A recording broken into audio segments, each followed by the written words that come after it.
Hello, this is finally, for me, Books 20. It's actually going online together with Books 19 because I'd lost it and forgotten to edit and upload it, sorry. Okay, so well, you got a double dose. This time I'm going to be talking about a lot of books, mainly in ebooks form, because I'm trying to educate myself to them, and actually I think I'm doing pretty well. Also, I'm becoming extremely critic, so maybe the first books I'm going to talk about I really didn't like. The first one that I have to trash, to be honest, is The Diviner's Tale.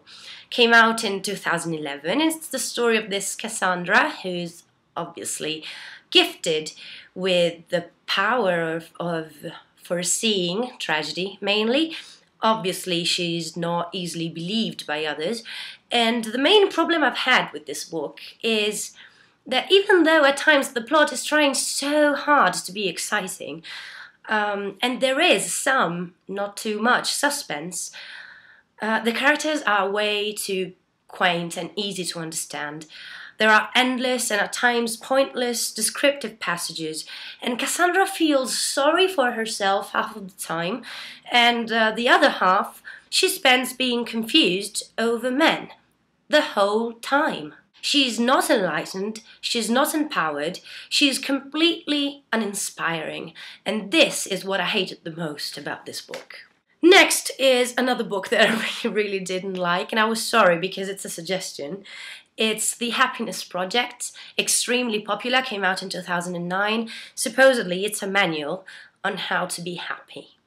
The first objection that I have to make is, please find a synonym for happiness, because otherwise my head is going to implode if you talk to me for I don't know how many pages of happiness and you always refer to it as happiness. I'm going to be so easily and quickly bored.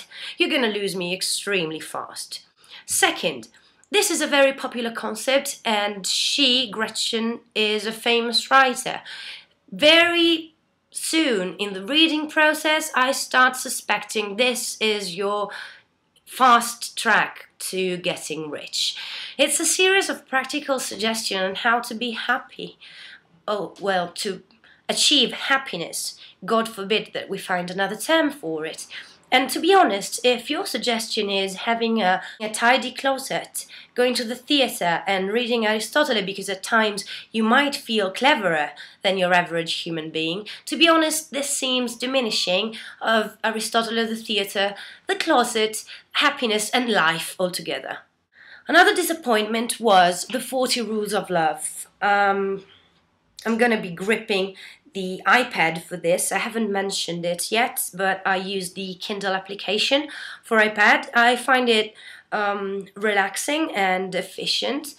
I'd actually like a sound effect when the page is turning. I know it's silly, but this is what I miss the most about reading on paper. To be honest, especially when traveling and money-wise, ebooks are preferable to physical books.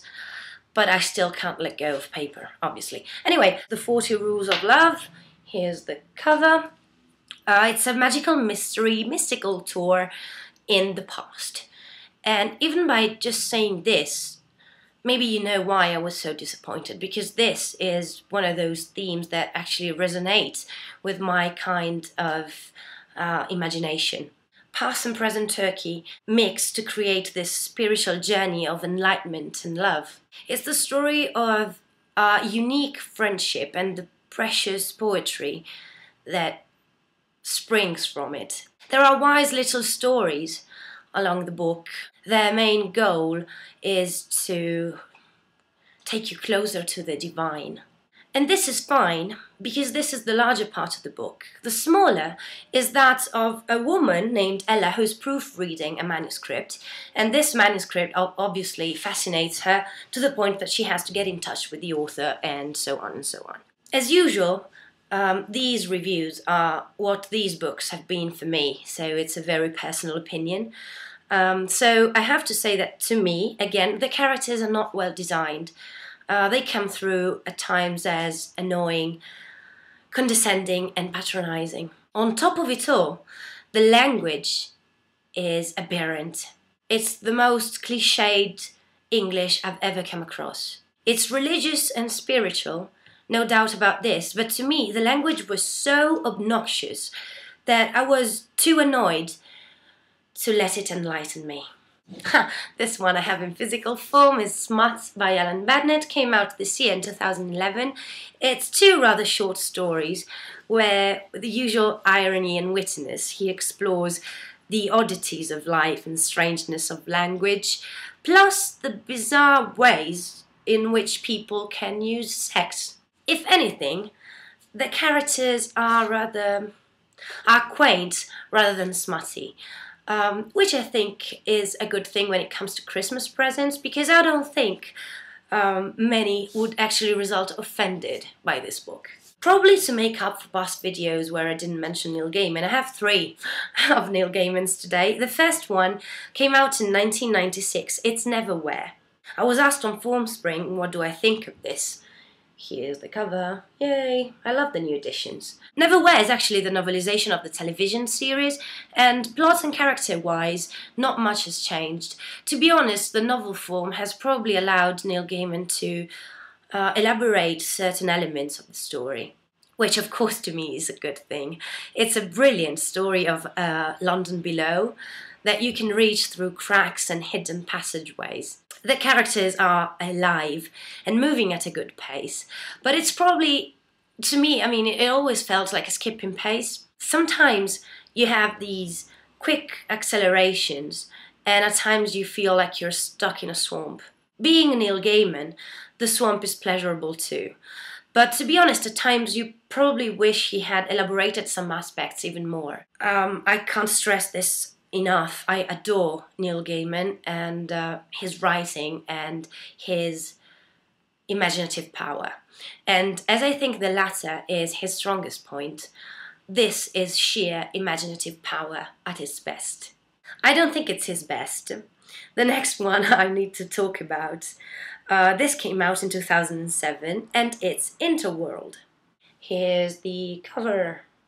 Interworld. It's the story of one Joey Harker who teams up with other Joeys from different Earths in other parallel universe to try and stop the two forces of magic and science from taking over all of the Earths in different universes. It's clever, but to be honest, I don't think it's the most original work of his, because by 2007, okay, maybe the idea had been around for a while, but everyone, Neil Gaiman included, had most likely been exposed to so much fiction involving parallel universe. I don't feel this as one of those stories only Neil Gaiman could come up with. Again, it's obviously still clever and a pleasure to read, maybe a bit teenagey, compared to other works. If it feels like a TV plot, then it's because it was conceived as one. But in this universe, no TV executive wished to make it happen, so this is what it's going to be. Maybe, again, I'm trying to be honest, this is my least favourite. The idea has potential, but especially character-wise, I don't think it delivers as much as it could have. There's no disappointment in sight when talking about this. This came out in 2008. It's Odd and the Frost Giants. Boy plus old Viking gods. What's with Neil and gods? Whatever it is, don't stop. Because it's like there's 3 brothers. It's American gods, the eldest, Anansi's boys, and Odd. It's the perfect children's book.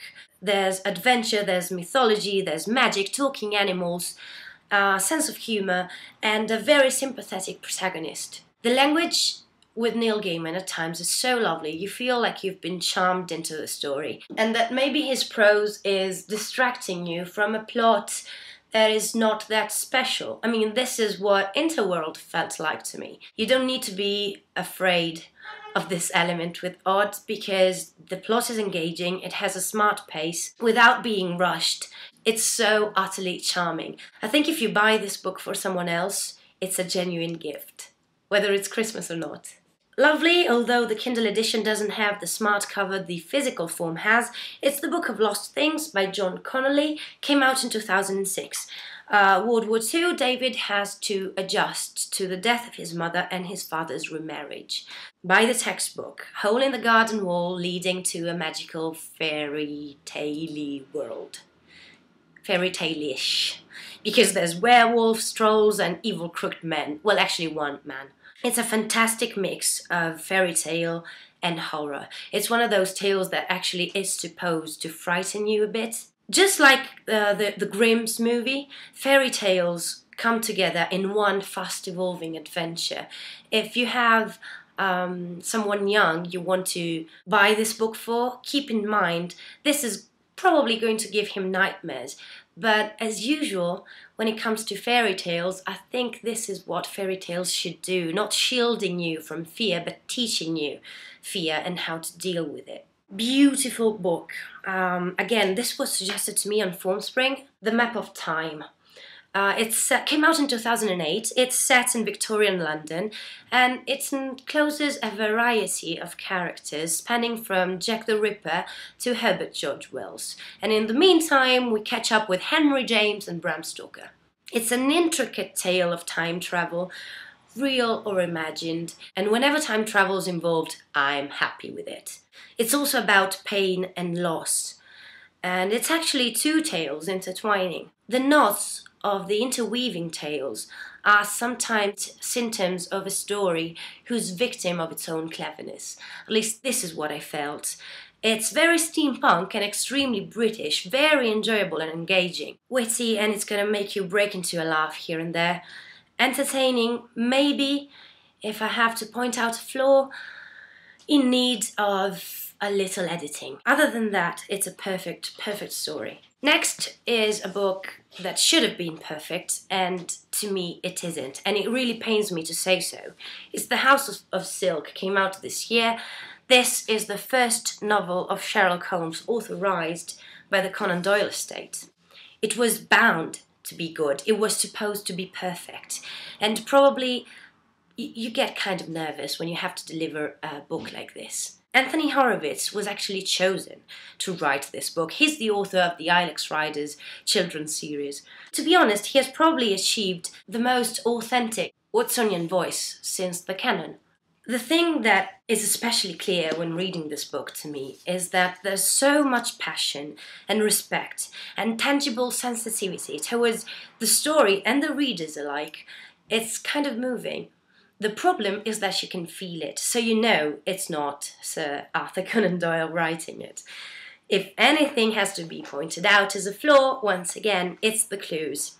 I think even the not schooled reader will notice them as too obvious. They alert the reader way too early.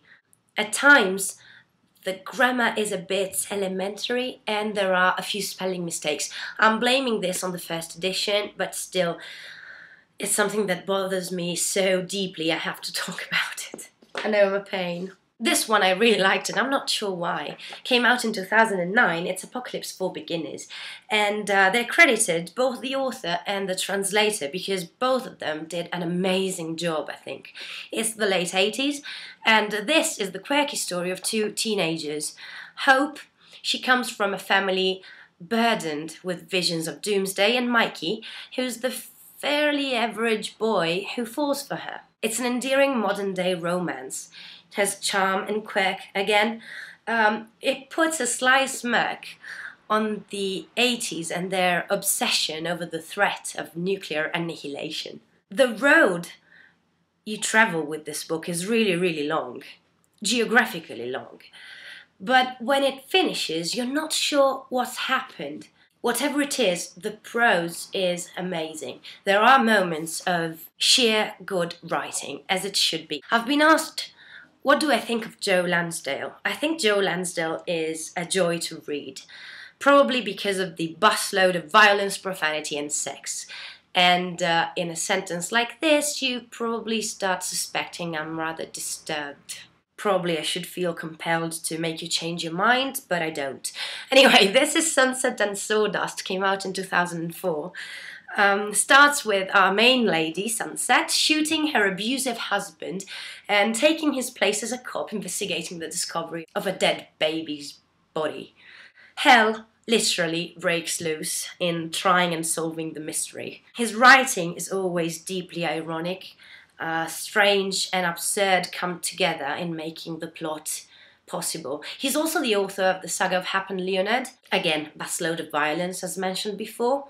I think with Joe Lansdale, the point is talking about things that are essentially good, but irrevocably tainted by racism, ignorance, deprivation, and corruption. If you like Joe Lansdale, if you feel you might like him, I'd like to suggest Deranged by Choice, 214 on the Kindle store, gets together 1985 Boys Will Be Boys and 1992 the events concerning a nude foldout found in a Harlequin romance. They're both extremely well plotted, funny and wise and sad and elegiac at the same time. All of it is always superbly written. I've been suggested this 1,000 times. I finally gave in. It's The Crimson Petal and the White. Came out in 2002. The title is from a poem by Lord Tennyson. It's entitled Now Sleeps the Crimson Petal, and the verse goes on to And Now the White. It's a period fiction. The painstaking attention to details, setting and characters sometimes may feel slightly too much, but if you really want to feel submerged by a setting, it works perfectly fine. It's gripping and emotive. The writing style is somewhat, to me at times it felt a bit self-indulgent, and the character's development maybe not as interesting as it might have been, as the first half of the book made me suspect, made me hope for. Also, to me, there were many loose ends in the end, which I think is the worst curse of a book. All in all, it's an enjoyable ride. Doesn't really take you where you were hoping to go. Oh, I'm almost done. Going to talk about Jonathan Franzen now. The book I've recently read, it's obviously Freedom. It came out in 2010. Freedom follows several members of an American family, the Baglands, their friends, lovers and neighbours, as their complicated and complex relationships evolve through the years. The heart of it all, to me, is a very fascinating theme. The idea of exploring our freedom, or lack thereof, to know and be ourselves. I think Jonathan Franzen is amazingly perceptive when it comes to the motivation of the characters. And there's humour too. It's life-affirming and has some breathtakingly beautiful prose. To be fair, when compared to The Corrections, came out in 2001, The Corrections comes through as having a wider range.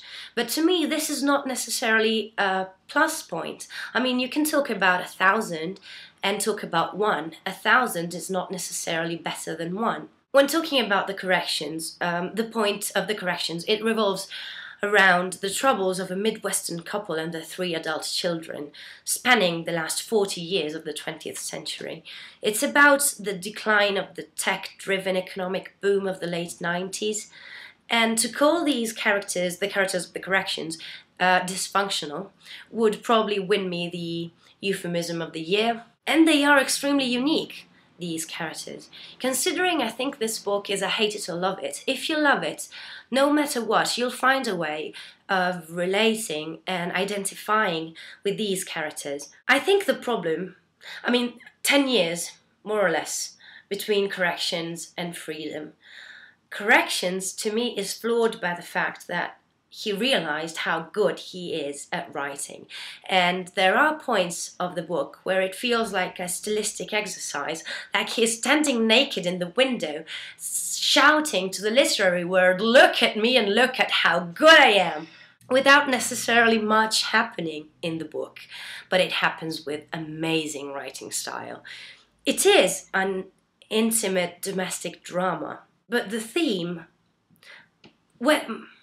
where it's really easy to me and clear in Freedom and fascinating, as I said, this space of personal development and freedom that is explored there. The theme for The Corrections, to me, might be who we are, how we should/will become, who we are or should be, which sums up to all or nothing.